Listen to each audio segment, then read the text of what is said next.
pilit nilang tinatakpan yung totoong sinabi. Pinapaikot nila, no, kahit na rinig naman, kahit na alam natin, no, kasi hindi naman tayo bingi para hindi natin marinig yung sinasabi niya, di ba? So paano nyo masabi na taong bayan yung tinatawag niya doon? Taong bayan yung sinasabi niya roon. Wala naman tayo narinig na taong bayan ang binanggit niya, kung hindi may nakausap na ako na tao. Diba? So napakalinaw. So hirap. Ito kasi mahirap talaga ito pagtakpan. Grabe no mga boss, biruin nyo. Negative 27% trust rating si Pangulong Bongbong Marcos. Yan ang pinapakalat ng mga DDS at anti-Marcos. At siyempre, yan din yung mga comment nila at mga minsan kasi may namimersonal. Sabi nila, pabagsak na ang Pilipinas dahil sa kagagawan ng Pangulo mo na wala nang nagtitiwala sa kanya dahil negative 27. Pero ang tanong natin, saan nagsimula at saan nakakuha ang negative 27% trust rating ng Pangulo? Diba? So ipaliwanag natin kahit saglit, sa madaling paliwanag lang. So ito kasi mga boss, ang trust rating na to na sinasabi nila na negative 27 trust rating ang Pangulo ay nagsimula po yan, kinuha po yan sa survey sa online. So ibig sabihin, hindi peke o hindi fake news yung online survey nila. Pero etong masama, 'di ba? Kasi sa 100% mga boss, yung 50% na sinasabi nila na hindi pa approve. Yung 50% naman ang sinasabi nila na approve na. At dahil doon, nakakuha si Pangulong Bongbong Marcos ng 23% trust rating. Kung natatandaan nyo, dati ay 19% trust rating lang ang Pangulo. So, dumagdag ng 4, naging 23% trust rating ang Pangulo. So, itong 23 na nakakuha niya ay nagkaroon ng minus doon sa 50%. So, magkano? Yung 23 minus 50, nagkaroon ng sagot 27. So, yung 27, yun yung undecided. So, ibig sabihin, yung undecided ay nag-iisip o pinag-aaralan pa lang kung ito ba ay magtitiwala, sila ba ay magtitiwala sa Pangulo, sila ba ay hindi na magtitiwala. So, yun yung 27. Undecided yung 27. So, ibig sabihin, ang pinapakalat nilang negative 27 ay yun yung mga taong undecided na hindi pa alam kung sila ba ay magtiwala o hindi. No? So, ibig sabihin, hindi pa bagsak si Pangulong Bongbong Marcos, kundi tumaas. Dahil dati 19, ngayon 23% trust rating na ang Pangulo.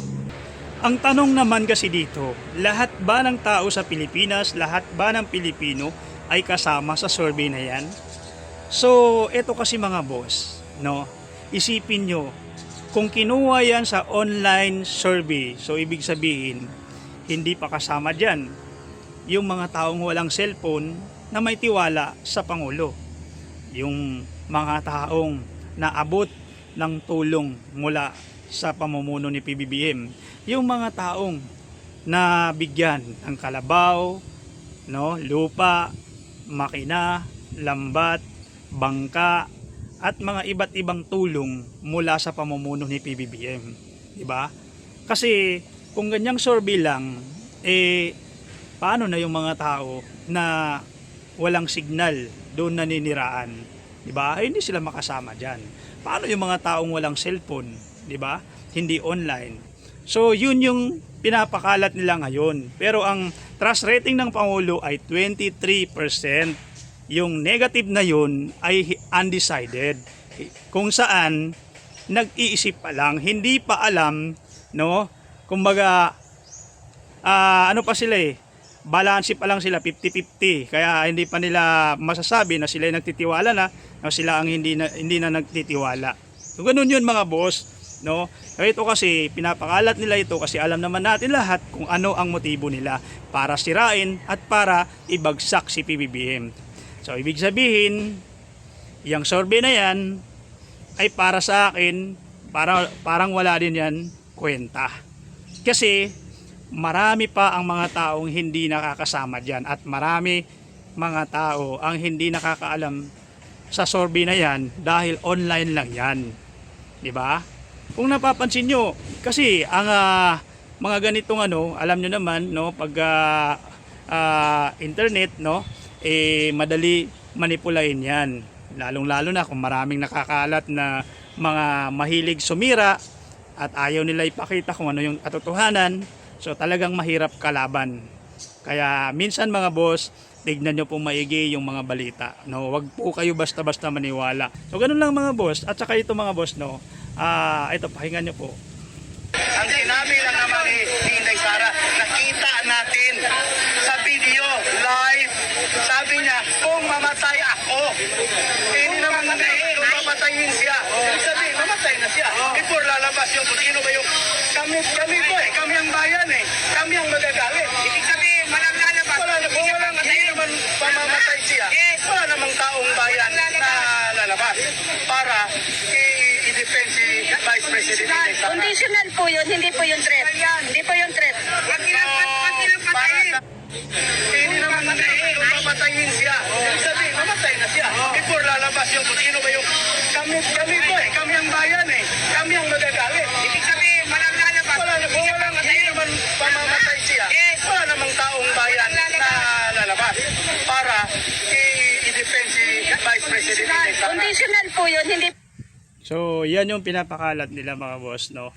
Sinasabi nila na taong bayan daw yung sinasabi niya, ha. Taong bayan daw yung lumabas para ipagtanggol, para ipaghiganti. Ganun ba yun? Diba? Taong bayan ba yung sinasabi niya? So pakinggan natin dito sa isang video. Ayan na.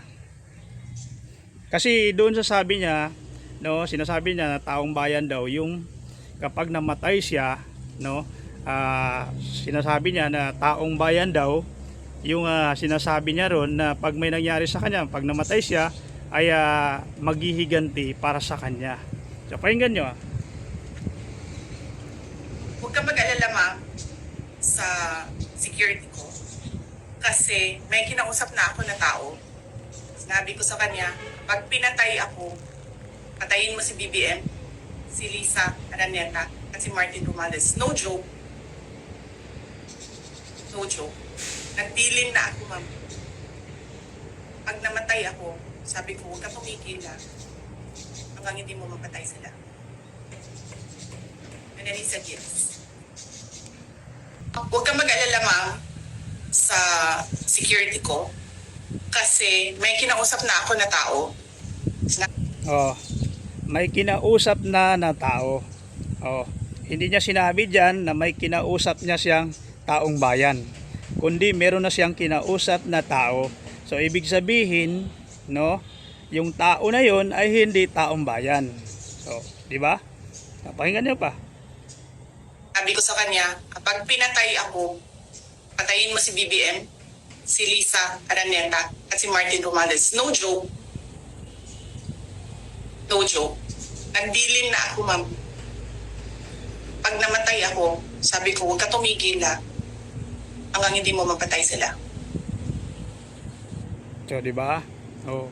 Tapos pinipilit nila na kapag namatay daw siya, no, sinasabi nila na pag namatay daw siya, ang maghihiganti daw sa kanya yung taong bayan, kasi taong bayan daw yung tinatawag niya.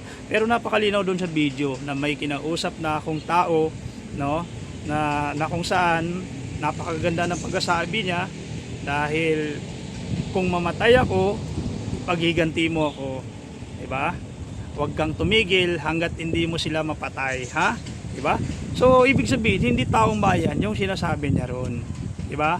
So ito kasi pilit nilang tinatakpan yung totoong sinabi. Pinapaikot nila, no, kahit na rinig naman, kahit na alam natin, no, kasi hindi naman tayo bingi para hindi natin marinig yung sinasabi niya, di ba? So Paano nyo masabi na taong bayan yung tinatawag niya doon? Taong bayan yung sinasabi niya roon. Eh wala naman tayo narinig na taong bayan ang binanggit niya kung hindi may nakausap na ako na tao. 'Di ba? So napakalinaw. So hirap ito kasi mahirap talaga 'to pagtakpan. 'Di ba? So yun lang mga boss, no. Maraming salamat sa mga patuloy na sumusuporta dito sa Noypi Mine, at siyempre kung bago ka pa lang, huwag mong kalimutan i-subscribe, like and share dito sa video natin. So maraming salamat, ingat po kayo palagi.